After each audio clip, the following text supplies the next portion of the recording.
Good morning Odisha आसतु आज किसी गुरुत्वपूर्ण खबर देखा। आज हूँ नवेम्बर 14 गुरुवार। ता सहित वीडियो को लाइक करी चैनल को सब्सक्राइब करने सहित यही सबू खबर गुड़िक देखंतु।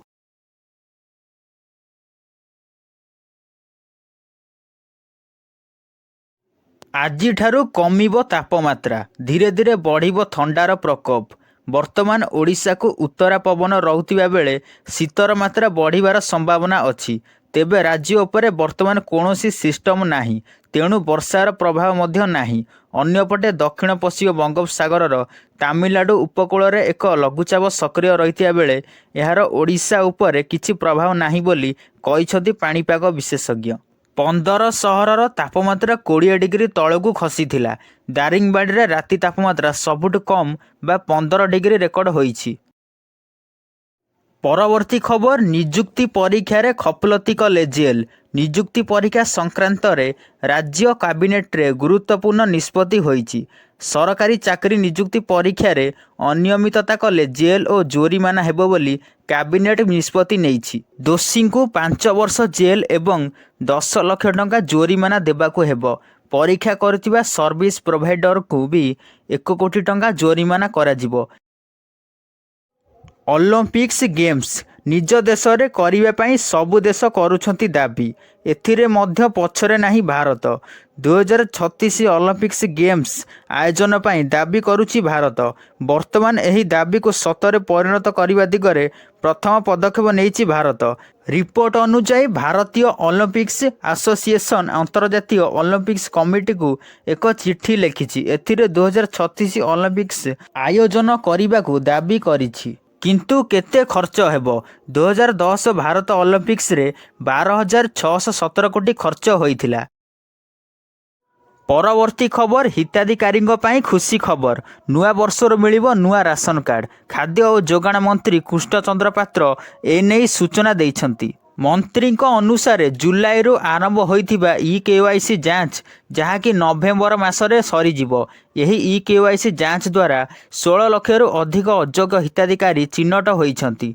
तेणु पुराना राशन कार्डर जांच सरीची। एबे आसंता मासरु नुआ राशन कार्ड पई आवेदन प्रक्रिया आरंभ हेबो। समस्त कार्य शेष हेबा परे नुआ राशन कार्ड मिलिबो। 2025 जानुआरी रे समस्त को नुआ राशन कार्ड मिलिबा को टार्गेट रखिछंती राज्य सरकार। परवर्ती खबर, सुभद्रा टंका पाई नथिबा हिताधिकारी को गुरुत्वपूर्ण परामर्श देले उपमुख्यमंत्री प्रभाती परिडा। 2,67,000 हिताधिकारी तालिका ब्लॉक प्रशासन हिताधिकारी को पठा जाइछि। प्राय 5 लाख आवेदनकारी बैंक सह लिंकेज होइछि। हिताधिकारी बैंक खाता एवं आधार कार्ड समन्वय नथिबारु समस्या होइछि। बैंक अकाउंट आधार मोबाइल नंबर मध्यरे समन्वय नाही, जार 2-3टी अकाउंट सेमानकर एभली समस्या होइछि। बैंक जाई गोटी अकाउंट सह गोटी मोबाइल नंबर लिंक पाई परामर्श देले प्रभाती। 24 तारीख रे बाकी थिबा हिताधिकारी को टंका मिलिबो। केही वंचित हेले 24 तारीख पर गाँ गाँ को जीव टीम। अंगनवाड़ी कर्मी व्यक्तिगत भाव जाई भेरिफिकेशन करिवे बोली प्रभाती परिडा सूचना देइछंती। परवर्ती खबर, राज्य रे खूब शीघ्र 5,000 डाक्तरंक पदवी पूरण हेबो। मयूरभंज जिला गस्तरे स्वास्थ्य मंत्री मुकेश महालिंग एही सूचना देइछंती।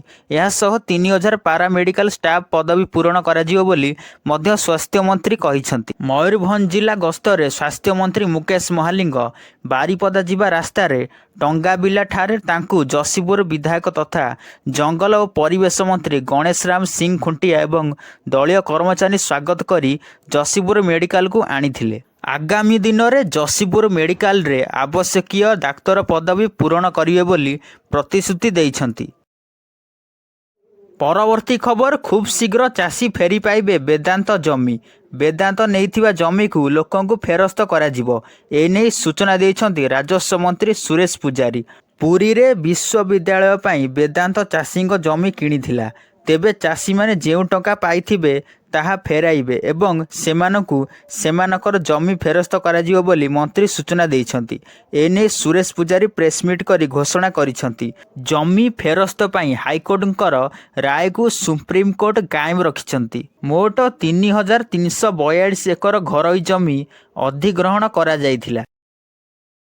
ପରବର୍ତ୍ତୀ ଖବର ବୁଲଡୋଜର ଆକ୍ସନ ମାମଲାରେ ସୁପ୍ରିମକୋର୍ଟଙ୍କ ଗୁରୁତ୍ୱପୂର୍ଣ୍ଣ ନିଷ୍ପତ୍ତି। ବୁଲଡୋଜର ଆକ୍ସନକୁ ନିଷିଦ୍ଧ କରିଛନ୍ତି ସର୍ବୋଚ୍ଚ ନ୍ୟାୟାଳୟ। ସୁପ୍ରିମକୋର୍ଟଙ୍କ ଏହି ଆଦେଶ କୌଣସି ରାଜ୍ୟ ପାଇଁ ନୁହେଁ, ବରଂ ସମଗ୍ର ଦେଶ ପାଇଁ। ସୁପ୍ରିମକୋର୍ଟ କହିଛନ୍ତି ଦୋଷୀ କିମ୍ବା ଅପରାଧିକ ମାମଲାରେ ଅଭିଯୁକ୍ତଙ୍କ ଘର କୌଣସି ଆଧାରରେ ଭଙ୍ଗାଯିବନି। ଜଷ୍ଟିସ୍ ଗବାଇ କବି ପ୍ରଦୀପଙ୍କ ସୂଚନା ଅନୁସାରେ ଘର ହେଉଛି ଏକ ସ୍ୱପ୍ନ ଯାହା କେବେ କେହି ଭାଙ୍ଗି ପାରିବେ ନାହିଁ। ବିଚାରପତି ଆହୁରି କହିଛନ୍ତି ଯେ ଅପରାଧର ଦଣ୍ଡ ଘର ଭାଙ୍ଗିବା ନୁହେଁ। ଗଣତାନ୍ତ୍ରିକ ନୀତିକୁ ବିଚାର କରିଛୁ, ନ୍ୟାୟର ନୀତିକୁ ବିଚାର କରିଛୁ, ଏହା ସରକାରଙ୍କ ଦାୟିତ୍ୱ ଅଟେ। ପରବର୍ତ୍ତୀ ଖବର ଦୀପାବଳିର 2 ସପ୍ତାହ ବିତିଗଲାଣି, ତଥାପି ଗ୍ୟାସ୍ ଚାମ୍ବର ପାଲଟିଛି ଦେଶର ରାଜଧାନୀ ଦିଲ୍ଲୀ। ଚାରିଆଡ଼େ ଘନ କୁହୁଡ଼ି ଚାଦର ଢାଙ୍କି ହୋଇ ରହିଛି। ଲୋକେ ପ୍ରଦୂଷଣ ଯୋଗୁଁ ଅଣନିଶ୍ୱାସୀ ହୋଇପଡ଼ିଛନ୍ତି। ସକାଳୁ ଧୂଆଁରେ ଆଚ୍ଛାଦିତ ହୋଇପଡ଼ିଛି ପୁରା ପରିବେଶ। ଦିଲ୍ଲୀ, ଏନସିଆର, ପଞ୍ଜାବ ଓ ଉତ୍ତରପ୍ରଦେଶ ସମେତ ଉତ୍ତର ଭାରତର ଅଧିକାଂଶ ଅଞ୍ଚଳରେ ଭୟଙ୍କର କୁହୁଡ଼ି ଦେଖିବା ପାଇଁ ମିଳିଛି। ଏଥିଯୋଗୁଁ ଦୃଶ୍ୟମାନତା ଯଥେଷ୍ଟ ହ୍ରାସ ହୋଇଛି। ଦିଲ୍ଲୀର ଇନ୍ଦିରା ଗାନ୍ଧୀ ଅନ୍ତର୍ଜାତୀୟ ବିମାନ ବନ୍ଦରରେ ସକାଳ 6ଟାରେ 100 ମିଟର ଦୃଶ୍ୟମାନ ହୋଇଥିବା ବେଳେ ପଞ୍ଜାବର ଇଣ୍ଡୋର ବିମାନ ବନ୍ଦର ଏବଂ ଅମୃତସର ବିମାନ ବନ୍ଦରରେ 0 ଭିଜିବିଲିଟି ରେକର୍ଡ କରାଯାଇଛି। ପରବର୍ତ୍ତୀ ଖବର ନିର୍ମାଣ କ୍ଷେତ୍ରରେ ଆଗକୁ ବଢ଼ୁଛି ଭାରତ। ଆଧୁନିକୀକରଣ ହେଉଛି ଦେଶ। ଭାରତରେ ତିଆରି ହୋଇଛି ଏକ ଅନନ୍ୟ ବ୍ରିଜ୍। ବ୍ରିଜ୍ର ଉପରେ ଚାଲିବ ଟ୍ରେନ୍, ଆଉ ତଳେ ଅତିକ୍ରମ କରିବ ଜାହାଜ। ଏହି ବ୍ରିଜ୍ ହେଉଛି ଭାରତର ପ୍ରଥମ ଭର୍ଟିକାଲ ଲିଫ୍ଟ ସି ବ୍ରିଜ୍। ଏହି ଲିଫ୍ଟ ସି ବ୍ରିଜ୍ ତାମିଲନାଡୁର ରାମେଶ୍ୱରମକୁ ସଂଯୋଗ କରିବ। ପ୍ରାୟ 2.2 କିଲୋମିଟର ଲମ୍ବରେ ନିର୍ମିତ ଏହି ସେତୁ ନିକଟରେ ଏହି ସେତୁ ଉପରେ ଟ୍ରେନ୍ ଟ୍ରାଏଲ୍ ରନ୍ ହୋଇଥିଲା, ଯାହା ସମ୍ପୂର୍ଣ୍ଣ ସଫଳ ହୋଇଥିଲା। ଟ୍ରାଏଲ୍ ରନ୍ ସମୟରେ ଟ୍ରେନ୍ ଘଣ୍ଟା ପ୍ରତି 121 କିଲୋମିଟର ବେଗରେ ଗତି କରିଥିଲା। ପରବର୍ତ୍ତୀ ଖବର ବିପଦରେ ବିରଳ ପ୍ରଜାତିର ଦୁର୍ଲଭ ନୀଳରକ୍ତ କଙ୍କଡ଼ା। ଜଳବାୟୁ ପରିବର୍ତ୍ତନ ସାଙ୍ଗକୁ ସଚେତନତା ଅଭାବ ଏହି କଙ୍କଡ଼ା ହ୍ରାସର ମୁଖ୍ୟ କାରଣ ପାଲଟିଛି। ସରକାରଙ୍କ ସୁରକ୍ଷା ଚିନ୍ତା କେବଳ କାଗଜ କଲମରେ, ଯାହାକୁ ନେଇ ଗବେଷକ ଓ ପରିବେଶବିତମାନେ ଚିନ୍ତା ପ୍ରକଟ କରିଛନ୍ତି। ବାଲେଶ୍ୱର ଚାନ୍ଦିପୁର ବେଳାଭୂମି ସୁରକ୍ଷିତ ସ୍ଥାନ ହୋଇଥିବାରୁ ଏଠାକୁ ଅଧିକ ସଂଖ୍ୟାରେ ନୀଳରକ୍ତ କଙ୍କଡ଼ା ଆସିଛନ୍ତି। ଏବେ ଏହି ବେଳାଭୂମି ନୀଳରକ୍ତ କଙ୍କଡ଼ାଙ୍କ ପାଇଁ ବିପଦ ସାଜିଛି। ମତ୍ସ୍ୟଜୀବୀଙ୍କ ସଚେତନତା ଅଭାବ ସାଙ୍ଗକୁ ମୁହାଣ ସଂକୁଚିତ ଏବେ ଏହି ଦୁର୍ଲଭ ନୀଳରକ୍ତ କଙ୍କଡ଼ା ବଂଶବୃଦ୍ଧି ହ୍ରାସର ମୁଖ୍ୟ କାରଣ ପାଲଟିଛି। ପରବର୍ତ୍ତୀ ଖବର ନିଦ ହଜାଉଛି ଜଙ୍ଗଲୀ ବାରା। ଏକର ଏକର ଚାଷ ଜମି ଉଜାଡ଼ୁଛନ୍ତି। ମନ ଇଚ୍ଛା ପାଚିଲା ଧାନ ଖାଇବା ସହ ଜମିକୁ ପଡ଼ିଆ କରିଦେଇଛନ୍ତି। ବାରାପଲଙ୍କ ଉତ୍ପାତରେ ତ୍ରାହି ତ୍ରାହି ଡାକିଲେଣି ଝାରସୁଗୁଡ଼ା ଲଖନପୁର ବ୍ଲକର ଚାଷୀ। ବାରାଙ୍କ ଉତ୍ପାତ ଏମିତି ଲାଗି ରହିଲେ ଫସଲରୁ ଲାଭ କ'ଣ, ମୂଳ ଟଙ୍କା ବି ମିଳିପାରିବନି ବୋଲି ଦୁଃଖର ସହ କହିଛନ୍ତି ଚାଷୀ। ପ୍ରଶାସନ ବାରା ଗୋଡ଼ାଇବାକୁ ବ୍ୟବସ୍ଥା କରିବା ସହ କ୍ଷତିପୂରଣ ଦାବି କରିଛନ୍ତି ଚାଷୀ।